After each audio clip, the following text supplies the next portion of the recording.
જો વાત કરીએ ઉત્સેચકો દ્વારા ઊંચા દરથી રાસાયણિક રૂપાંતરણ, નવી થિયરી. ઉત્સેચકો દ્વારા ઊંચા દરથી મતલબ ખૂબ ઝડપથી, રાસાયણિક રૂપાંતરણ મતલબ પ્રક્રિયકને ખૂબ જ ઝડપથી નિપજમાં રૂપાંતરિત કરવાની પ્રક્રિયા. ઉત્સેચક આ કામ કેવી રીતે કરે છે એ ટોપિકનું નામ છે. જોઈએ, રાસાયણિક કે ચયાપચયિક રૂપાંતરણો. રૂપાંતરણ એટલે એમાંથી બી બનવાની પ્રક્રિયા, પ્રક્રિયકમાંથી નિપજ બનવાની પ્રક્રિયા. રાસાયણિક કે ચયાપચયિક રૂપાંતરણો એક પ્રક્રિયા હોય છે જેમાં રસાયણનું નિપજમાં રૂપાંતરણ થાય છે. આ રસાયણને પ્રક્રિયક કહે છે. એટલે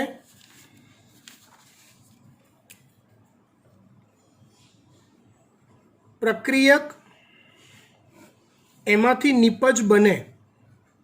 આ કોઈ એક પ્રકારનું સંયોજન છે, આ કોઈક બીજા પ્રકારનું સંયોજન છે. આ એમાંથી બી બનવાની પ્રક્રિયા એ ઉત્સેચકોની હાજરીમાં થાય છે આપણા શરીરની અંદર. બરાબર. તો રાસાયણિક કે ચયાપચયિક રૂપાંતરણો એક પ્રક્રિયા હોય છે જેમાં રસાયણનું નિપજમાં રૂપાંતરણ થાય છે. રાસાયણિક સ્વરૂપ બદલાઈને થાય. બરાબર. આ રસાયણને પ્રક્રિયક કહે છે. ખબર પડી ગઈ. ઉત્સેચક એક સક્રિય સ્થાન ધરાવતું ત્રિપરિમાણીય રચના ધરાવતું પ્રોટીન છે. આગળ આપણે ઉત્સેચકની રચનાની વાત કરી હતી. એની રચના આવી ત્રિપરિમાણીય હોય છે, જેમાં એક ચોક્કસ સક્રિય સ્થાન હોય છે.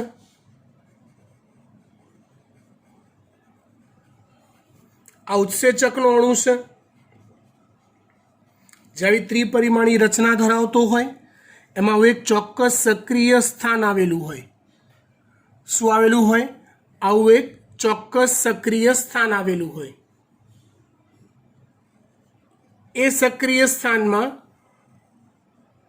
પ્રક્રિયકનો અણુ બંધ બેસતો હોય. આપણે આગળ પણ આ વાત શીખી ગયા છે, અહીંયા ખાલી રિપીટ થાય છે.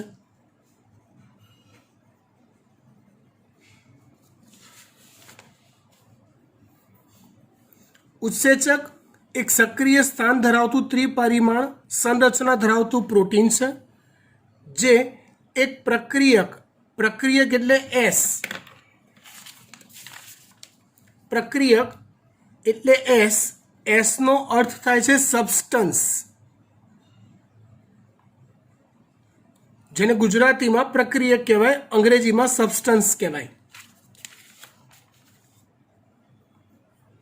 તો પ્રક્રિયાથી એટલે કે સબસ્ટન્સ ઉત્સેચકના સક્રિય સ્થાન કે જે તિરાડ કે ખાંચ સ્વરૂપે હોય છે તેની સાથે જોડાય છે. આ પ્રકારે આવશ્યક ઉત્સેચક પ્રક્રિયાથી સંકુલનું નિર્માણ થાય છે. એટલે જ્યારે આ ઉત્સેચક સાથે એમાં આવેલી આ ખાંચ, જેને કીધું આપણે ઉત્સેચકનું સક્રિય સ્થાન, એ સ્થાન સાથે આ પ્રક્રિયકનો ચોક્કસ ભાગ જોડાઈ જાય છે. આ રીતે જોડાઈ જાય એટલે આવું એક કોમ્બો પેક બને. ઉત્સેચક અને પ્રક્રિયાર્થીનું ભેગું, જેને કહેવાય ઉત્સેચક પ્રક્રિયાર્થી સંકુલ. જેને કહેવાય ઉત્સેચક પ્રક્રિયાર્થી સંકુલ.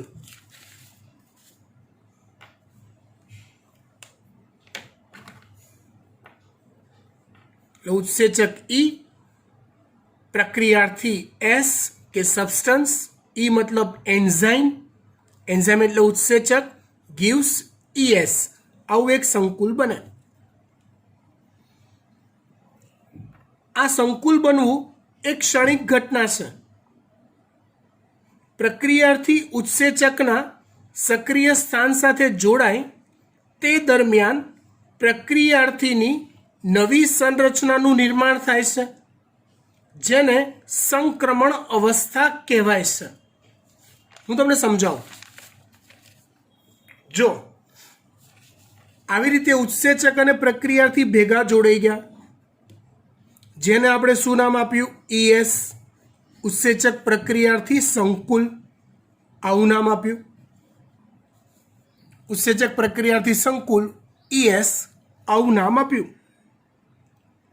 આટલું થાય ને એટલે ખરેખર શું થવું જોઈએ? તો કે પ્રક્રિયક હવે નિપજમાં ફેરવાવો જોઈએ.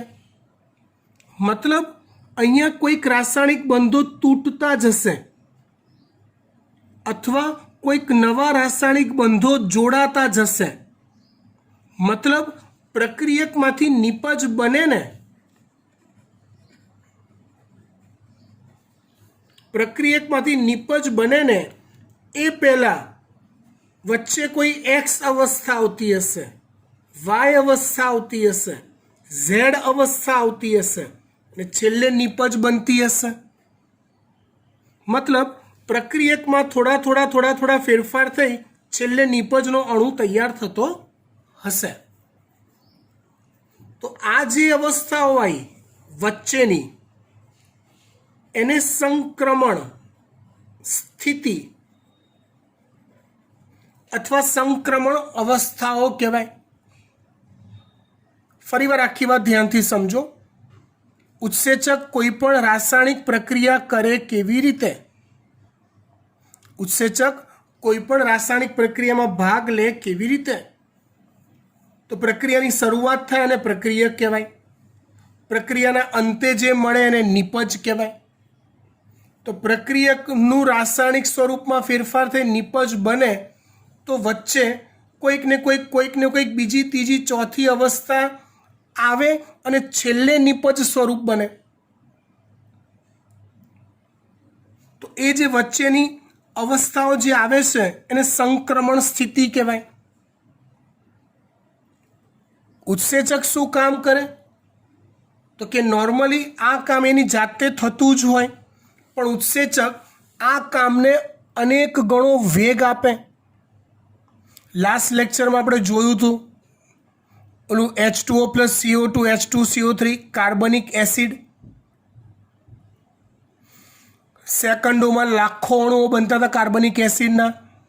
કાર્બનિક એનહાઇડ્રેઝ ઉત્સેચક હાજર હતો એટલે, રાઈટ.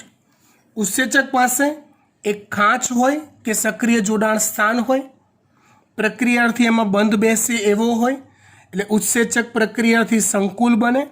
આ સંકુલ કાયમી ટકતું નથી. જેવું આ સંકુલ બને ક્ષણિક સમય રહે અને તરત જ એ પ્રક્રિયાર્થી જે હોય એના સ્વરૂપમાં થોડા ફેરફારો આવતા જાય અને નિપજમાં કન્વર્ટ થતો જાય અને પ્રક્રિયામાંથી નિપજ બને એ દરમિયાનની વચ્ચેની બધી જ અવસ્થાઓને સંક્રમણ સ્થિતિ કહેવાય. ડન. તેના પછી તરત જ સ્વીકૃત બંધનું તૂટવું કે નિર્માણ પૂર્ણ થાય છે. એટલે ઉત્સેચકની હાજરીમાં પ્રક્રિયકમાંથી નિપજ બને એટલે જરૂર પડે તો એવા બંધો તૂટે અને કાં તો નવા બંધોનું જોડાણ થાય. પછી સક્રિય સ્થાન પરથી નિપજ મુક્ત થાય છે. એટલે પ્રક્રિયક નિપજમાં ફેરવાઈ ગઈ.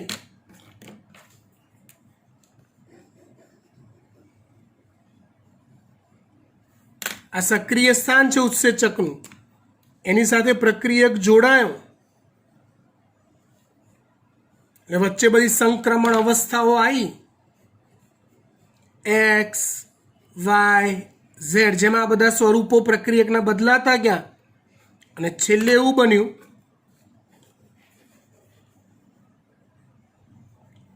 ઉત્સેચક જુદો પડી ગયો અને જે નિપજ બની એ અલગ થઈ ગઈ. ઉત્સેચક જુદો પડી ગયો અને છેલ્લે જે નિપજ બની એ પણ अलग पड़ी गई।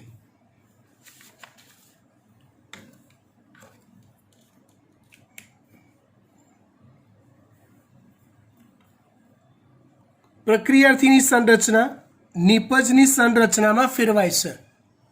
प्रक्रियक शेमां कन्वर्ट थई जाय छे? निपजमां। रूपांतरणोनो आ पथ कथित संक्रमित अवस्था द्वारा थाय छे। एटले प्रक्रियकमांथी ऑन ध स्पॉट सीधुं ज निपज स्वरूप नहीं आवतुं, वच्चे आवी कथित संक्रमित अवस्थाओं आवे छे। वच्चे आवी कथित संक्रमित अवस्थाओं आवे छे।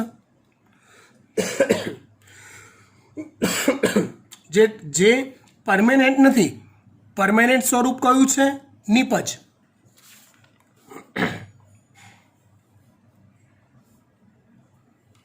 प्रक्रियकमांथी निपज बने ते दरमियान घणी बधी रूपांतरित संरचनात्मक अवस्थाओं थई शके छे।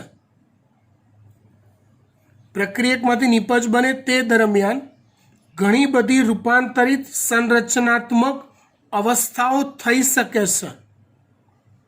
आनो अर्थ के वच्चे बनती बधी ज संरचनात्मक अवस्था अस्थायी होय छे। એટલે આ જે વચ્ચેની XYZ અવસ્થાઓ કીધી એ બધી કેવી અવસ્થાઓ હોય છે? અસ્થાયી। છેલ્લે સ્થાયી અવસ્થા કોણ હોય? નિપજ હોય।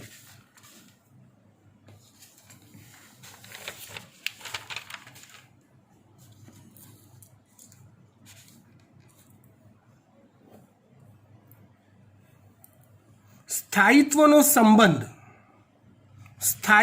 સંબંધ अणुनी ऊर्जा अवस्था के अणुनी संरचना साथे जोड़ायेलो होय छे।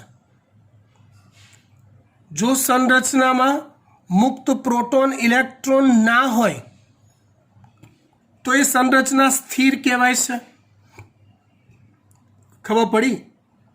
એટલે આજે વચ્ચેનો ઓલા XYZ સ્વરૂપો આયા ને એમાં એ સ્થિરતા હોતી નથી, આગળ પ્રક્રિયાઓ થયા કરે છે અને છેલ્લે સ્થાયી निपज स्वरूप बने छे। आ जे आकृति छे ने ए आकृतिनी वात हूँ तमने समझाऊं, ध्यान आपजो। अहींया आ एक्स अक्ष छे, आ वाय अक्ष छे, आ छे वाय अक्ष અને આ છે एक्स अक्ष। ચાર્ટમાં જે સમજૂતી આપી છે દેખાય છે થોડીક વિચિત્ર, પણ ધ્યાન આપો તો સાવ સહેલી વાત કીધી છે।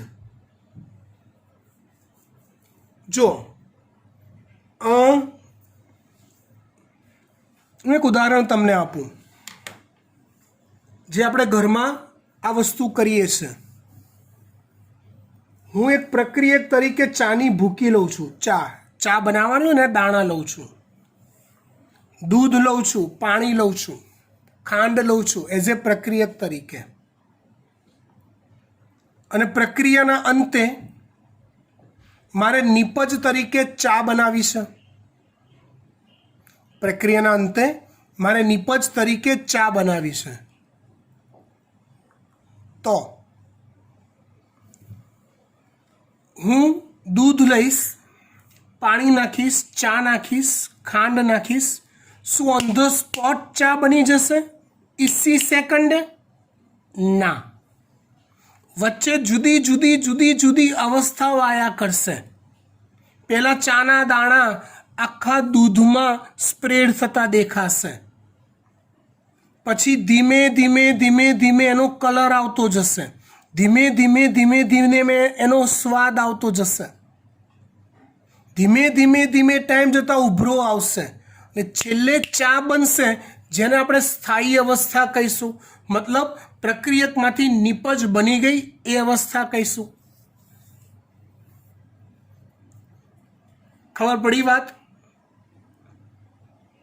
પણ चा बनावानी जे बात कीधी ने बेटा, ए बिन उत्सेचकीय प्रक्रिया छे। અને માટે બનતા વાર લાગે છે 5 થી 7 મિનિટ કે 10 મિનિટ થાય છે. ઉત્સેચક વગર એ પ્રક્રિયા થાય છે. માની લો કે આવી જ કોઈક રાસાયણિક પ્રક્રિયા છે અને શરીરમાં એના માટે ઉત્સેચક હાજર છે તો સેકન્ડોમાં ચા બન્યા કરે. ઇન શોર્ટ, ઉત્સેચકનો શું ધંધો છે ખબર પડી ગઈ. ઝડપી કરો, પ્રક્રિયા ફટાફટ પતાવો, ટાઈમ ના બગાડો. એ ધારો કે આ જે આડે ડોટેડ લાઈન છે, આ પ્રક્રિયાર્થીની અંદર આટલી સ્થાયી શક્તિ રહેલી છે,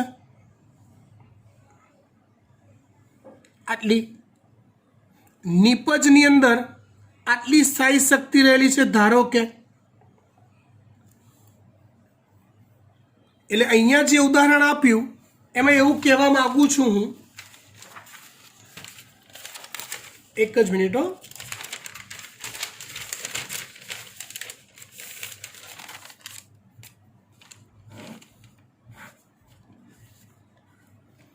અહીંયા મેં લીધો પ્રક્રિયક, અહીંયા હું લઉં છું નિપજ.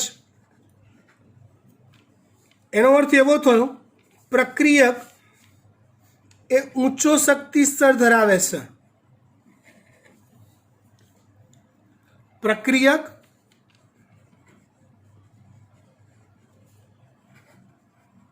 એ ઊંચો શક્તિ સ્તર ધરાવે છે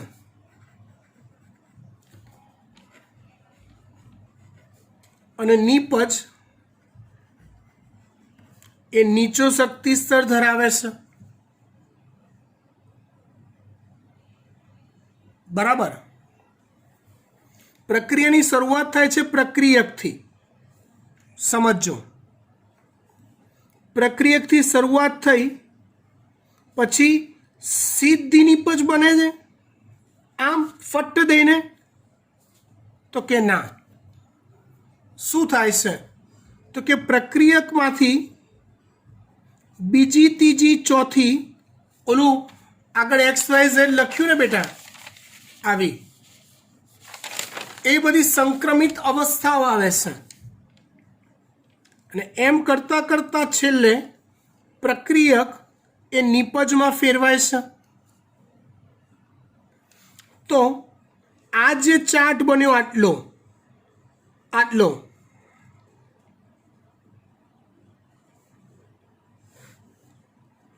એને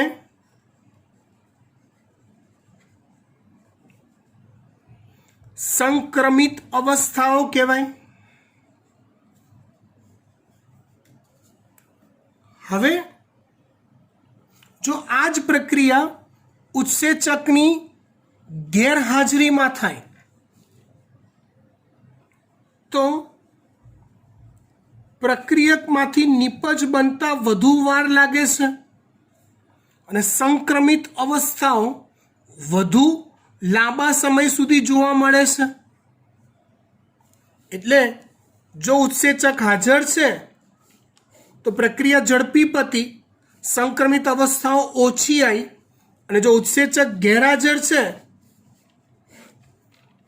તો પ્રક્રિયા થતાં વાર લાગે છે, સંક્રમિત અવસ્થા વધુ લાંબો સમય ટકે છે. ફરી વાર જુઓ, ફેર વર્કમાં આવે. અહીંયા પ્રક્રિયક છે, આ લેવલે નિપજ છે. પ્રક્રિયાની શરૂઆત થઈ પ્રક્રિયકમાંથી નિપજ બનતી વખતની.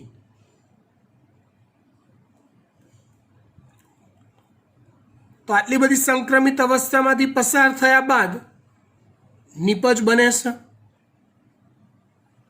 અહીંયા પ્રક્રિયક કરતાં નિપજનો શક્તિ સ્તર ઓછો છે. પ્રક્રિયક કરતાં નિપજનો શક્તિ સ્તર ઓછો છે. મેં નીચે બતાવ્યો છે શક્તિ સ્તર એનો.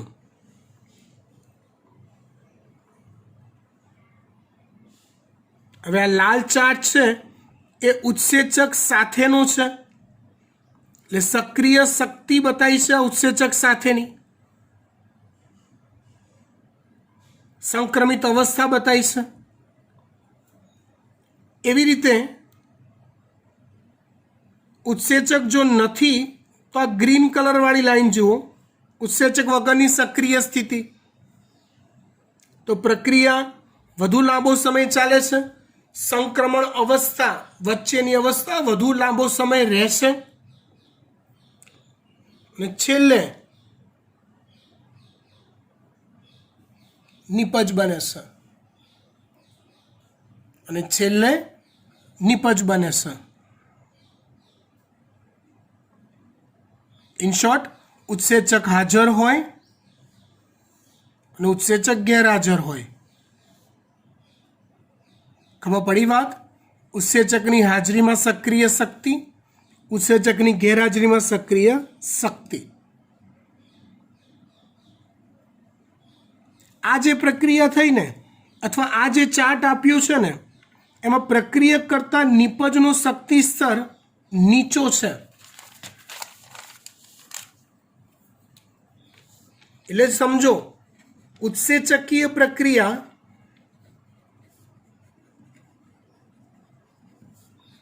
બે પ્રકારની હોય. ઉત્સેચકીય પ્રક્રિયા બે પ્રકારની હોય. એક જેમાં પ્રક્રિયક કરતા નિપજનો શક્તિ સ્તર નીચો હોય, અને બીજી પ્રક્રિયા એવી હોય જેમાં પ્રક્રિયક કરતા નિપજનો શક્તિ સ્તર ઊંચો હોય. પહેલી અવસ્થા કઈ છે? પ્રક્રિયક કરતા નિપજનો શક્તિ સ્તર નીચો. બીજી અવસ્થા કઈ છે? પ્રક્રિયક કરતા નિપજનો શક્તિ સ્તર ઊંચો. મતલબ બીજી અવસ્થાની વાત હું સમજાવું છું. પ્રક્રિયક કરતા નિપજનો શક્તિ સ્તર નીચો હોય તો આવી પ્રક્રિયા થવા માટે બહારથી ઉર્જાનું શોષણ કરવું પડતું નથી. મતલબ ઉર્જા મળે તો જ પ્રક્રિયા થાય એવું હોતું નથી. ઉડતાનું પ્રક્રિયાના અંતે ઉર્જા મુક્ત થાય છે. સમજી શકાય એવું છે. પ્રક્રિયકમાં વધુ શક્તિ સંગ્રહિત હતી, નિપજમાં ઓછી શક્તિ સંગ્રહિત છે, તો વચ્ચેની શક્તિ ક્યાં ગઈ? તો કે મુક્ત થઈ. ખબર પડી વાત? એવી રીતે જો પ્રક્રિયક કરતા નિપજનો શક્તિ સ્તર ઊંચો હોય તો બહારથી ઉર્જાનું શોષણ કરવું પડે છે, અને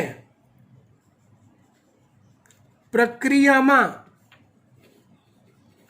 ઉર્જા વપરાય છે. પ્રક્રિયામાં ઉર્જા વપરાય છે. જો ચોપડીમાં જે ચાર્ટ આપ્યો છે ને દીકરા, એ પહેલી અવસ્થાનો આપ્યો છે કે પ્રક્રિયક કરતા નિપજનો શક્તિ સ્તર નીચો હોય. એવી પ્રક્રિયા જો હોય, ધારો કે પ્રક્રિયક કરતા નિપજનો શક્તિ સ્તર ઊંચો, તેનો ચાર્ટ આવો બને.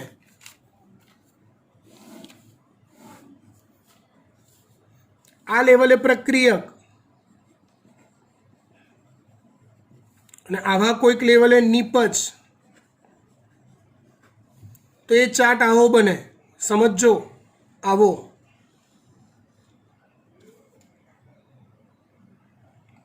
ખબર પડી?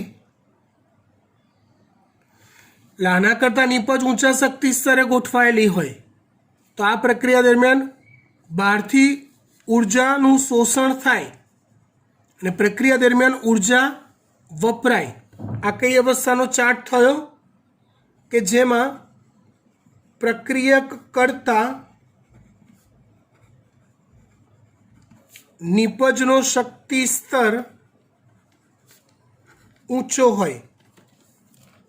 આનો ચાર્ટ છે. આની ખાલી વાક્ય રચના સમજી લઈએ. ઓલમોસ્ટ મેં બધું સમજાવી દીધું છે. ધ્યાન આપો. આકૃતિ અનુસાર વાય અક્ષ સ્થાયી શક્તિ રજૂ કરે છે. પ્રક્રિયકની આ સ્થાયી શક્તિ છે, નિપજની આ સ્થાયી શક્તિ છે આ લેવલે. એક્સ અક્ષ વચગાળાની અવસ્થા દ્વારા બંધારણીય રૂપાંતરણના ફેરફાર સૂચવે છે. એટલે એક્સ અક્ષ પર રૂપાંતરણના ફેરફાર આવે છે. એટલે પ્રક્રિયકમાંથી નિપજ બની તો આટલા ફેરફારો થયા અને પછી નિપજ બની એવું કહે છે. પ્રક્રિયક એસ અને નિપજ પી, પ્રક્રિયક એસ અને નિપજ પી ના શક્તિ સ્તરમાં ભિન્નતા છે. અહીંયા જે ચાર્ટ આપ્યું છે એમાં પ્રક્રિયકનો શક્તિ સ્તર ઊંચો છે, નિપજનો શક્તિ સ્તર નીચો છે, સ્થાયી શક્તિ એમાં ઓછી છે. જો નિપજ પ્રક્રિયાથી કરતા નીચલા સ્તરનો હોય, નિપજ પ્રક્રિયાથી કરતા નીચલા સ્તરનો હોય તો પ્રક્રિયા બાહ્ય ઉષ્મીય હોય છે. નિપજ જો પ્રક્રિયાથી કરતા નીચલા સ્તરનો હોય તો પ્રક્રિયા કેવી હોય છે? બાહ્ય ઉષ્મીય. મતલબ ઉષ્મા બહાર મુક્ત થાય છે. આ પ્રક્રિયામાં નિપજ નિર્માણ માટે બાહ્ય શક્તિની આવશ્યકતા રહેતી નથી. જો નિપજ પ્રક્રિયાથી કરતા ઉપલા સ્તરની હોય, અહીંયા સમજાયું એ રીતે, નિપજ ઉપલા સ્તરની હોય પ્રક્રિયક કરતા,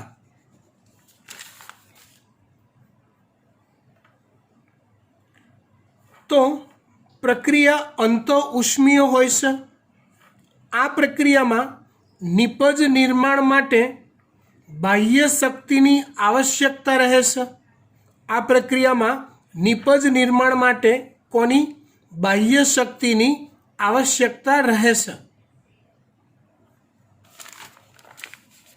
આમાંથી નિપજ બને તો ઊંચા શક્તિ સ્તરની આવી એટલે બાહ્ય શક્તિની જરૂર પડે છે, એવું થાય. પ્રક્રિયા બાહ્ય ઉષ્મીય હોય કે અંત ઉષ્મીય, પ્રક્રિયાર્થીને ઉચ્ચ સ્થિતિ અવસ્થામાંથી કે વચગાળાની અવસ્થામાંથી પસાર થવું પડે છે. એટલે આવી અવસ્થાઓમાંથી તો પસાર થવું જ પડે છે. આ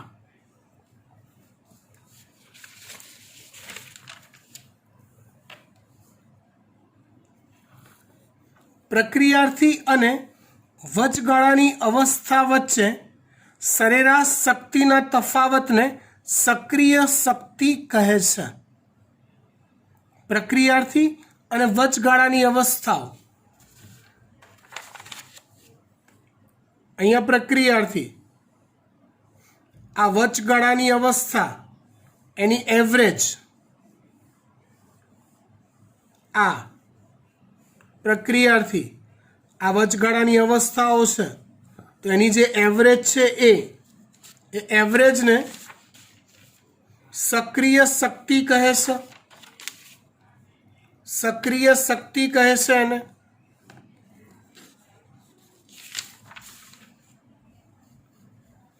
ઉત્સેચક શક્તિ અવરોધને ઘટાડીને પ્રક્રિયાર્થીમાંથી નિપજના સરળ રૂપાંતરણમાં મદદ કરે છે. ઉત્સેચક એ શક્તિ દ્વારા સર્જાતો જે અવરોધ છે એ ઘટાડે છે. અહીંયા જો ગ્રીન કલરમાં ઉત્સેચક નથી વપરાયો, તેમાં શક્તિ અવરોધ વધુ છે એટલે પ્રક્રિયા થતાં વાર લાગે છે. રેડ કલરવાળી વાત ઉત્સેચકની હાજરીવાળી છે, જેમાં શક્તિ અવરોધ ઓછો છે, ઉત્સેચક હાજર છે એટલે પ્રક્રિયા ઝડપી થાય છે.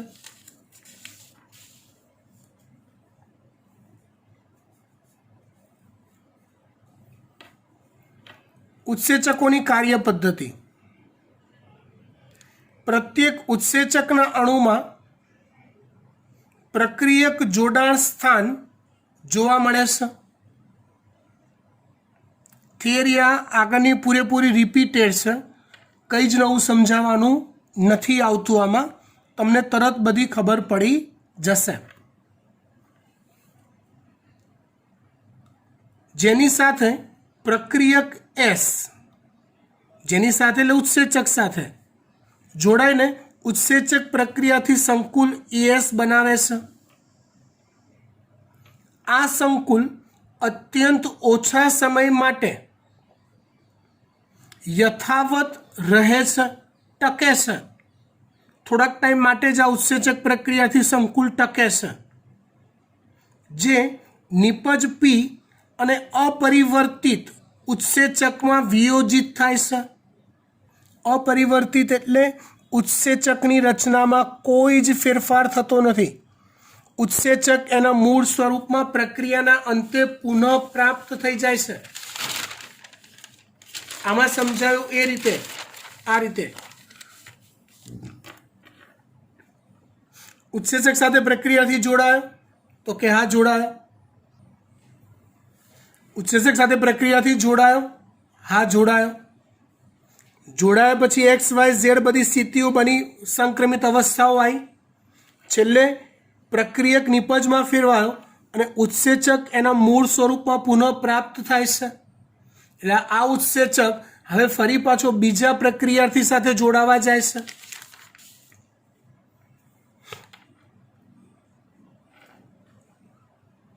અને અપરિવર્તિત ઉત્સેચકમાં વિયોજિત થાય છે. તેની પહેલા મધ્યવર્તી રચના ઉત્સેચક નિપજ સંકુલ બને છે.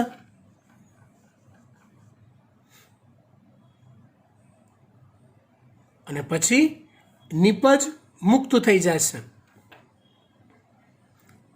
ઉત્સેચક પ્રક્રિયાથી સંકુલનું નિર્માણ થવું તે ઉત્પ્રેરણ માટે અત્યંત આવશ્યક છે. ઉત્પ્રેરણ એટલે ઝડપી રાસાયણિક પ્રક્રિયા થવા માટે ઉત્સેચક પ્રક્રિયાથી સંકુલ બનવું આવશ્યક છે. ઉત્સેચકીય ક્રિયાના ઉત્પ્રેરક ચક્રને નીચેના ચરણોમાં વર્ણવી શકાય. આ ચરણો કેવા ચરણોમાં વર્ણવી શકાય? તો સૌપ્રથમ પ્રક્રિયક ઉત્સેચકના સક્રિય સ્થાને જોડાય છે. ઉત્સેચક સાથે જોડાયેલ પ્રક્રિયક ઉત્સેચકના આકારમાં બદલાવ લાવે છે. તેથી પ્રક્રિયક ઉત્સેચક સાથે મજબૂતીથી જોડાઈ જાય છે. ઉત્સેચકનું સક્રિય સ્થાન હવે પ્રક્રિયકના ગાઢ સંપર્કમાં હોય છે, જેના પરિણામ સ્વરૂપે પ્રક્રિયકના રાસાયણિક બંધ તૂટે છે અને નવા ઉત્સેચક નિપજ સંકુલનું નિર્માણ પામે છે.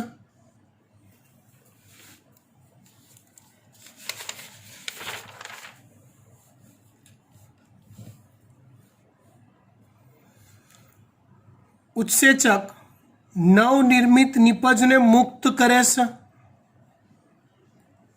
મુક્ત થયેલ ઉત્સેચક અન્ય પ્રક્રિયક સાથે જોડાવા માટે તૈયાર થઈ જાય છે. આ પ્રકારે નવા પ્રક્રિયક સાથે જોડાવા તૈયાર થઈ ગયો એટલે ફરી પાછી આખી પ્રક્રિયા ચક્રીય રીતે થશે.